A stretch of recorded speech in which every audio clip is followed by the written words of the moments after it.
நிறைய பேர் சொல்றாங்க, நான் யூதனா இருக்கிறேன், நான் விருத்த சேதனம் எடுத்துட்டேன். அப்போ கடவுள் சொல்றாங்க, பவுல் சொல்றாரு, நீ யூதனா இருந்தாலும் சரிதான், நீ விருத்த சேதனம் இருந்தாலும் சரிதான், ஒரு மேன்மையும் கிடையாது, அதுல எந்த ஒரு முக்கியத்துவம் கிடையாது. நீ விசுவாசிச்சா மட்டும்தான் முக்கியத்துவம் வரும்னு சொல்ல வர்றார். நல்லா புரிஞ்சுக்கோங்க. இப்ப விசுவாசம் சொல்லும் போது அவர் தெளிவா சொல்றாரு, நிறைய பேர் கடவுளை விசுவாசிக்காம இருக்காங்க.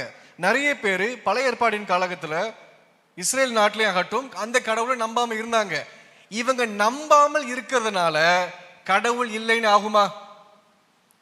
இன்னைக்கு நம்ம கடவுள் இல்ல, கடவுள் கிடையாது, கடவுள் மேல் நம்பிக்கை இல்லை அப்படி சொல்வதனால கடவுள் இல்லைன்னு ஆகி போயிருமா?